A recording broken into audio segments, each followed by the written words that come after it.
Welcome back everyone to Board Game Breakdown. I am Christopher Solomon here with another video, and today we're going to look at the brand new game called Blacksmiths of Steinheimr.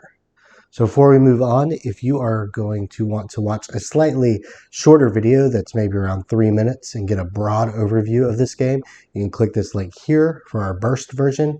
In this video here, we'll do the standard thing. We'll look at the full setup. We'll look at the full gameplay. So if you want that, you can stick around here for that. And real quick, Blacksmiths was a Kickstarter game that just hit the doorstep here the last couple weeks. August 2023, and it's mainly a worker placement game where you have these cool little dwarf meeples, but everyone's going to share meeples, and you're going to place them on a location, and then you're also going to take them off a location eventually to trigger an action. So most things will give you resources, their ore, that you can turn to ingots, and you will use these to buy items of different classes, as well as upgrades, other things that will be out on the board. So it's 2 to 4 players. It takes about 30 minutes or so. It's been a lot of fun. It's the debut game from RuneShield Games. So I hope you have a good time with it. And before we go any further, please make sure to subscribe to the YouTube channel and visit our website at boardgamebreakdown.com to make sure you can see all of our text reviews and links to our other videos. But without that, let's jump into the setup for Blacksmiths of Steinheimr. Alright, welcome to the setup section of the Blacksmiths of Steinheimr video. We are going to quickly set this game up. It only takes a few minutes, so this will not take long. So you'll see that we've placed our board down here, and you'll have 4 decks of cards over to this side. You'll have an item deck, a town deck, an upgrade deck, and some bonus objectives. So you will shuffle each deck, which I've already done, and then you will place them out on the board. So for the items, you're going to place 4 cards onto the board in these little slots. For the town, you'll place 3 cards, like so. And for the upgrades, you'll place 3.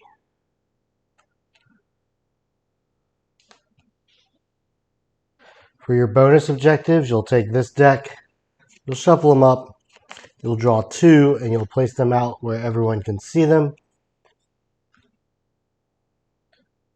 And then the rest of those cards can go back into the box. And these are going to be additional scoring opportunities for everyone that is playing. Over here you have your resources.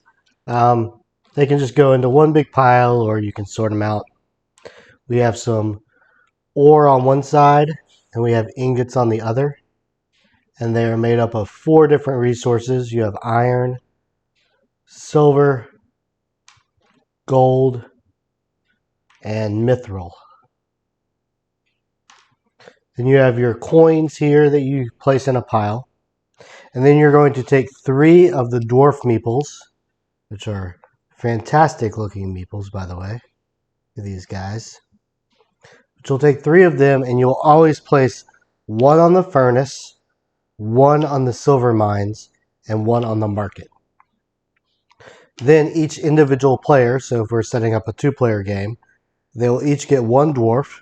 So a dwarf there, a dwarf here, and then each player starts with 2 coins. There's 2 coins for him, and there's 2 coins for him. And at that point, the game is set up and ready to go. So about 2 minutes, that's all there is to it. So stay tuned, and we'll jump right into the gameplay. So we have set up a 2-player game. So one player has the 2 coins in the dwarf over here. The other player has these 2 coins in the dwarf over here. And the gameplay is very simple. It takes 2 different actions for each player, but they have to do it in this order. So first, you have to take your dwarf and you have to place it on an empty location on the board and take that action. So we'll talk about the actions here shortly. But if I were to place it here in the gold mines, I would take 2 gold tokens, put them in my inventory over here. And then the second thing you have to do on your turn is now pick up a dwarf and then trigger that action. So I might want to pick up this one on the silver mines, place them back over in my inventory, and then I'm going to grab 2 silver. And then it goes right over to the next player. So they are going to, again, make sure that they place their dwarf first. So maybe the iron mines, where it gets some 3. 1, 2, 3. And then pick up a dwarf. And maybe he would like to go to the market and trade in 2 of these for a silver, something like that. So that's basically how a turn works. You're going to place a dwarf, do the action, pick up a dwarf, then do that action. You're going to go back and forth. So what are all these actions all about? So let's discuss them. Down here, these first 4 spots here are the mines. So you'll see that you can get iron, silver, gold, or mithril, and they become more valuable as you go this way. So if you go here, you're going to get 3 iron, 2 silver, 2 gold, or 1 mithril.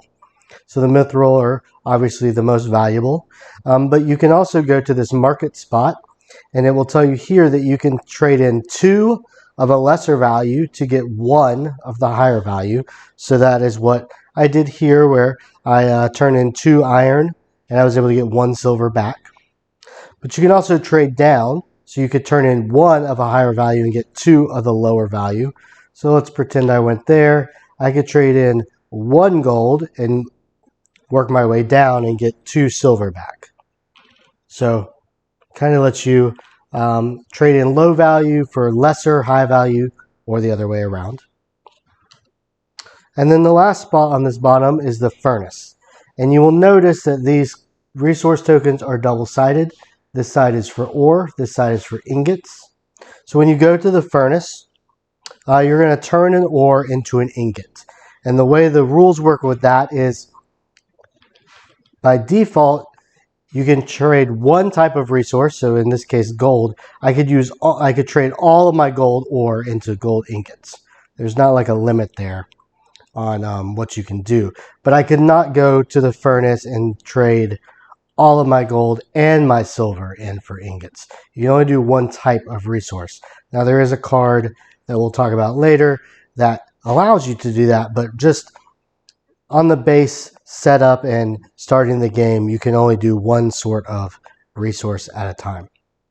So why do you need ore or ingots for that matter? So they're going to help you buy these cards up here. So if we have ore, let's say we only have ore, then we can go to the town, and there's 2 different things we can do at the town. We can buy these town cards for the amount of ore listed on the card.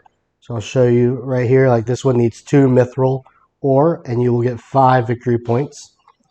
Sometimes there might be a card like this, where you need a mixture, 1 of each, to get 11 points. So you could go to this spot, and you could turn in the ore, take the card, put it in your little tableau, and then you would pull a new card out. So that's where you can spend ore, or you can go here and use it to get 3 coins. We'll talk about what coins are used for shortly. Now, if you have ingots, so you've gone to the furnace, you flipped your ore over into ingot, you can go to the anvil, and that allows you to buy these item cards up here. The item cards require ingots that are listed on the left side and the right side of the card.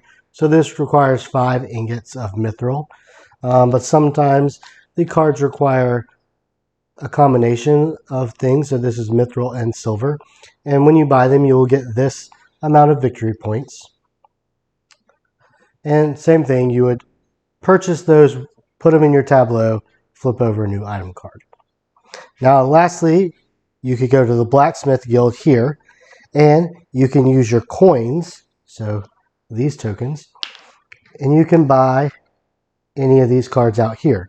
Now, these cards cost the amount of coins that you see here, and they're going to give you some sort of like benefit. So like this one makes jewelry pieces, they're worth 2 additional victory points at the end of the game. Sometimes you can have ones like this. So this is like one I was talking about, where now you can smelt 2 types of ore at a time at the furnace. So you go to the furnace and on 1 turn, smelt both gold and silver, if you have that card. So these cards you're going to buy, and they're not going to give you any victory points per se at the end of the game, but they are going to help you hopefully do these other actions easier. You also see the symbol here that at any point during the game, it does not take up someone's actions. On their turn, they can turn in 2 coins and refresh this whole line of upgrades. So they can pay 2 coins, scrap the whole thing, and put out 3 new ones. So that is all the actions, and you're basically going to take turns back and forth doing resource gaining, trading them in for ingots, transforming them from ore to ingot, buying items, town cards, using your upgrades to hopefully make it easier. And you are going to continue until one of 2 things happens. Either a certain amount of items have been produced by one of the players. That is totally dependent on player count. So maybe it's 8 item cards. As soon as the 8th item card is created, then there's one more round to play. Or if all of the town cards run out because people are buying them all up, that also triggers the end of the game. And at the end of the game, you'll count up all the cards that you have in your tableau, adding up all the victory points, and then somebody will win the objectives here if they met them. So like this says player with most jewelry, crafted pieces gets 3 points, and player with the most town cards gets 3 points. So you add those in, and then there's a little conversion for any leftover coins and resources that you have to turn into points. And at that point, you see who wins the game. So it takes, the box says 30 to 60 minutes. That's probably about right. It takes us typically 40, 45 minutes to play. If it's just my wife and I, we can play a little faster. But both our 8-year-old and our 10-year-old are very much liking this game. And, you know, they need a little help with some of these cards, understanding exactly what they mean. But other than that, they totally understand the actions and the trading in for things and purchasing. So if you're looking for a game that's maybe a younger crowd, you're trying to get them more into the quirks of modern board gaming, I think Blacksmiths of Steinheimr is an excellent place to start teaching them about it. So thanks again for watching. Please go check out the website at boardgamebreakdown.com. Find us on Mastodon and Instagram. Go to, subscribe to the YouTube channel. Make sure to check out all our videos. And thanks again for watching.